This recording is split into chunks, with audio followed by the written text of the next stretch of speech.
Greetings, citizens, and welcome back to my hangar. You'll notice we're in the Southland hangar today, which is one I don't use very much for videos. I will be switching over to the other hangars shortly. We had Arena Commander 1.0.2 patch today. It's mainly a big, or a fixed patch. I mean, the patch itself was just under a gig. It's basically, they've touted it, the webpage says this is a smaller patch which focuses on bug fixes, balance updates, and small additions. Yeah, they're supposed to fix a lot of the lobby issues where people were getting booted.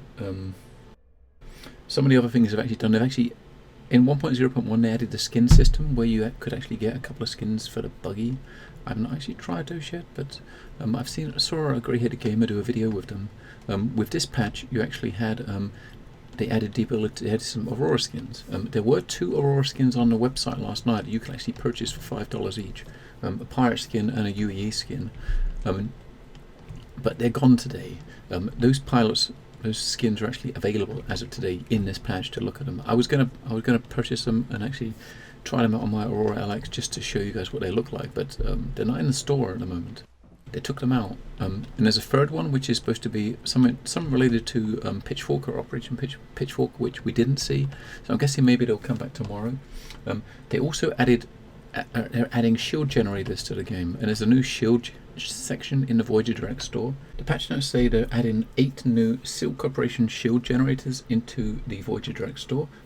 Basically, these will fall into 2 types. You can either get one of the types would be a shield that reduces or increases reduction against direct weapons fire and reduces splash damage, like splash absorption, which is like from missiles and stuff like that. And the other type would increase the splash absorption from missiles and other explosives and reduce the direct weapon fire. So basically, if you want to protect yourself more from direct gunfire, then you can get a shield to do that, but you'll be more prone to you'll take more damage from missiles and vice versa. So that's kind of the first part of a first step in, the new mechanic for being the shields being a bit more modular as far as different shield types are concerned. I mean, it's good to see that coming.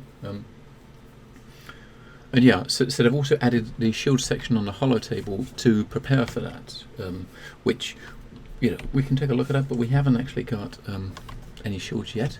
They've also added a Tarantula 870 ballistic gun. Let's open this up.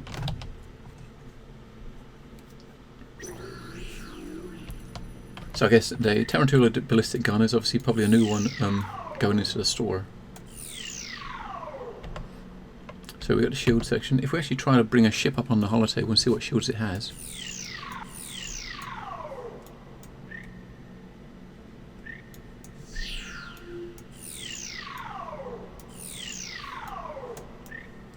So if we bring up the Super Hornet, it has the invincible quad shield.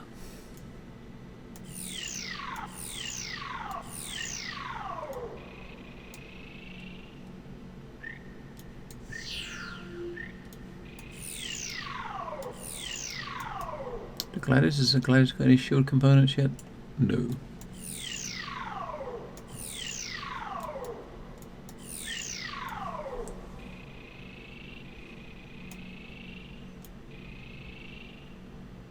Let's see what the beta has.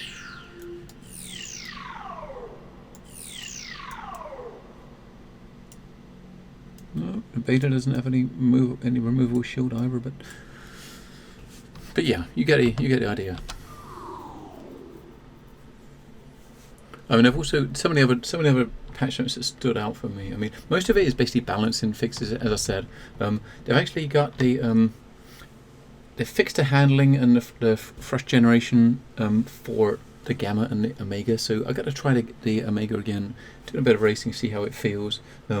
They've tweaked the Rattler missiles a little bit, so the second stage rockets actually detonate at separate time intervals if they miss, which would make it a bit easier. So when the Rattler splits up into parts, those secondary detonations will actually disappear or go off at different stages.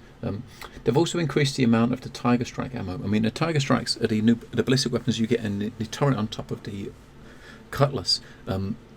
that was introduced last patch, and let's just say it came with 150 ballistic ammo, and it did, obviously it didn't recharge. So if you was using that in like arena commander or swarm, once those 150 ammo is out, game over. The weapon itself would fire three at once. It was basically 3 shots, one after the other. So every time we hit the fire button, it fired 3 shots. So you can imagine 150 didn't really last that long. As far as arena commander is concerned, they fixed a problem. So friendly fire actually gets you kicked now. So if you persistently attacking allies and getting warnings for it, you will be kicked out of the match now. Before you used to just get a warning. There's lots of graphical glitches they've fixed, and lots of little things. I mean, I'll put the patch notes in the link below. One thing that they did do, which I am very happy to see, is in the Revel and York hangar, the ceiling fans. When you're standing at ground level and you look up at the ceiling fans, like this one up here in the Revel and York hangar, what would happen is it would seem to skip a lot of animations and look bugged until you get up on the top of level. They fixed that.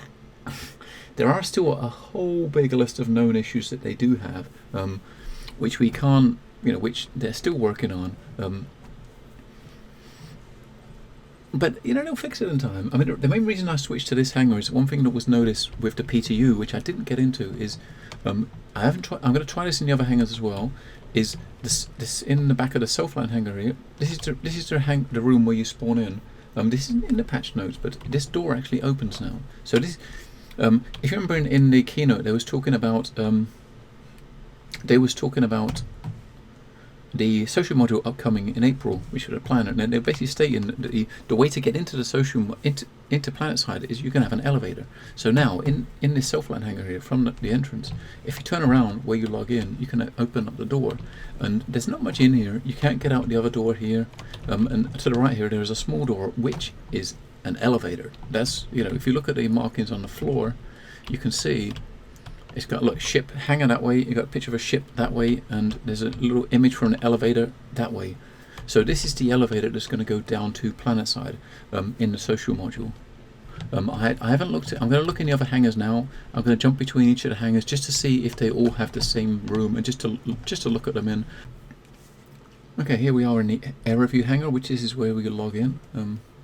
And same as before, if you turn around, you got this door behind us here. If you walk up to this door, it opens up.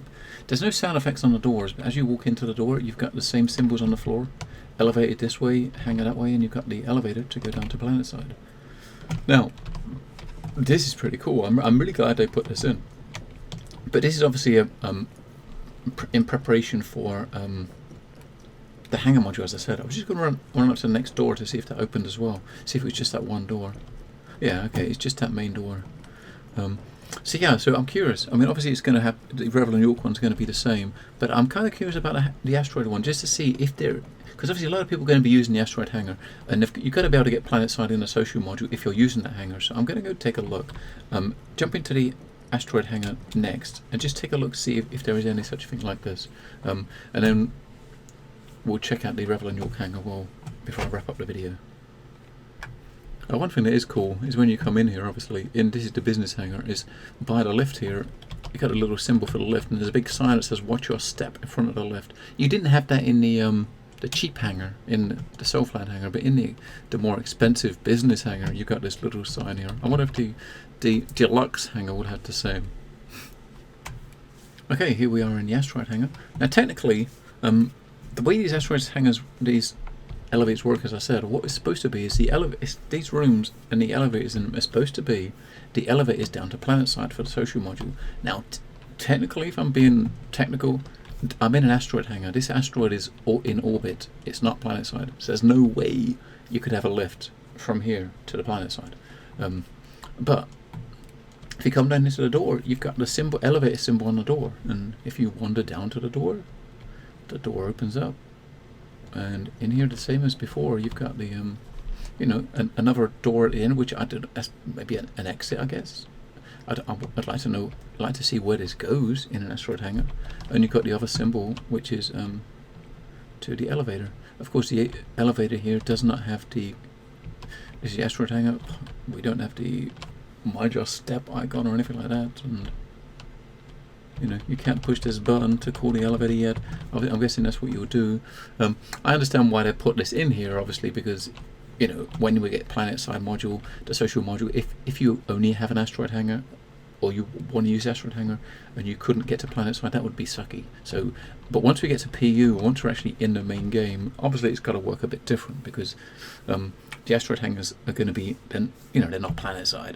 Your normal hangars will be based on a planet somewhere in a certain various systems, and you'll have a specific planet that your hangar is based on, and the elevator in your hangar will get you down to the ground level of that planet, so you can actually go around, speak to NPCs, pick up missions, things like that. But the asteroid hangar obviously is in orbit, so you'll have to, if you actually wanted to go planetside, you'd have to get in a ship and fly planetside. Well, that's how I'd imagine it happening. You wouldn't get an elevator unless it's some crazy teleport room or something like that. Okay, here we are in the last hangar, which is my favourite hangar, the Revel in York. Let's turn around, take a look. This is probably going to be the best looking door. Oh, look at that door. Holy shit, you see how cool that door opening is? Can you imagine that? The door down the other end there opening like that, because it splits into three, just like those doors down there. And oh, as I mentioned about the lift, the fix with the ceiling fans, they're spinning as they should do. But anyway, let's go back up to this door. Oh, it doesn't close properly. Oh, there it is. Let it open up. Then we go in. We got landing zone. This is obviously the best looking one, with it being the best looking hangar. Well, deluxe hangars. It looks posher, right? We don't obviously have the symbols on the floor like we did with the others, but it's pretty clear. You got landing zone with arrows pointing that way, so obviously pointing to the elevator, pointing to the hangar. Sorry, and you got this elevator here with big Revel in York logo on it. This looks pretty damn cool. I cannot wait to get in this and go planetside. I mean, we've got the FPS module that's due in March. Based on, it's still, well, hopefully due in March. I mean, what? Well, you can just, if you stand at a right angle here, you can actually see through that door and see the outside of the hangar wall. It's due in March, based on what Chris said at the town hall in PAX South. With the social module due in April, and I'm really looking forward to the social module. I'm looking forward to that just as much as I am the FPS module, honestly, because I mean, once we get this social module, we better jump in one of those elevators, drop down planetside, and actually have a look around, and also we can speak to NPCs, NPC interaction. But more important than that for me, you can actually, we'll have the proper friends system in then, and you can actually get friends to come over into your hangar. One sec, while we just go up in the elevator, because this is normally quite loud. The door still hasn't closed down the end there. But as I was saying, I mean, basically your friends would be able to come into your hangar, and you'll be able to go into your friend's hangar. So basically, because I stream a lot of this on Twitch, and I have a lot of people that come into the stream on Twitch that only have one or two ships, and they'll kind of say, "Damn, Bod, you have a lot of ships. You know, can you show me around this ship?" And I'll do walk-arounds on ships. If someone comes to the channel while I'm playing this and they ask to look for a specific ship, I will always go out of my way to walk around the outside and the inside of the ship just to show them. But once we get to that point, you better go into other people's hangars. Then, if someone asks such a question, I can just invite them over, into a group or something in game while I'm in my hangar, and they can come up and they can take a look around themselves. But as well as that also gives me the opportunity to go around other people's hangars. So, because there's a bunch of ships I don't have. I mean, I don't have everything. I got a lot of ships, but there's a lot of big ships I don't have, and I'm not planning on getting that I really want to look at. Say the Idris is one of them. The Idris is a ship I really, really want to see. As soon as it's somewhere that we can actually see it, we can actually get to it and walk around in it, I will be. Especially, it should be a lot longer after the social module. And I know a few people with an Idris, and I'm probably going to be. I'm going to be bugging one of my Twitch mods, Frankie76, he's the one that's been helping me provide me with the hangar flare I've got here. But he's got Idris, and I will be bending his ear to let me to let me into his hangar just so I can walk around and capture some video for all you guys for the tube, and also to have a look around with myself. I'm also thinking about, I don't know yet, I'm thinking about trying to switch around some ships soon. I mean, I got rid of the Delta I had. I did it on as a Twitch giveaway, so the Delta I had in here is now gone. There's some other stuff I'm going to be switching around in the future just to try out different things. I'm tempted to get the Redeemer back temporarily just to see how that's upgrade is, since because a lot of the stuff that wasn't working in it when I had it before works now. Things like the turrets. I mean, you can get in the actual turrets now, and there's probably other things on there that actually work now that didn't before. But that's something I might do in the future. I'm not that much of a rush. I mean, most of the ships I got in my hanging out are limited ones or have LTIs, so I don't have anything left. I can readily just melt down, get another ship, and bring back. Other than, well, the only one I do is the alpha and the beta, but that's it doesn't really give much in the way of fun. So next time I actually melt something down to try some stuff out, I will try to get one and have a look. But every other ship in here is either limited or has LTI, so I cannot just melt it unless I go to concierge to re-grab them. Now I'll just run back down to this room here as we end this. Once the actual skins get in the hangar, I mean, if they look really, really cool, I might do a quick video just to show off the Aurora skins. Like a lot of this, you'll be able to see that on many other, loads of other places as well. But I might do, depending on how they look. I mean, if I got them, it would just be to look at them and melt them, because you can add them and remove them. Because I definitely don't plan on keeping them, because I do have an Aurora LX. The Aurora LN I had, I upgraded to a Mustang Beta. So it had LTI. That has now gone. I kind of traded that with someone who really needed an alpha pass. So my beta I've got in here at the moment only has like 3 months insurance. But I do have an LX, which I was planning on giving away on my stream at some point in the future. But so I could use the skins on it to try them out. But I won't be keeping the ship, so obviously I won't be keeping the skins. But yeah, I will. I'm going to wrap this up here. It's going to be relatively, a bit shorter because there's not too much in the patch. There's not too many changes as far as the gameplay in Arena Commander itself is concerned, so I'm not going to worry about going over and testing those things.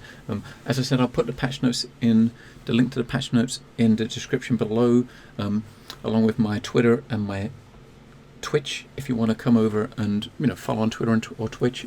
As I said, I do stream this specific game 2 or 3 times a week. Normally when I do stream this, it's normally for like say 3 or 4 hours, then I'll switch out and play something else. Tomorrow will be a game. Tomorrow I will be starting off my stream playing this for a few hours before we have our weekly Star Citizen podcast called Starcast. And then obviously normally once I switch out to something else. But yeah, if you wanna like, comment, subscribe, or is there anything specific regarding the game you would like me to show you in another video? That if I can, I will. And goodbye.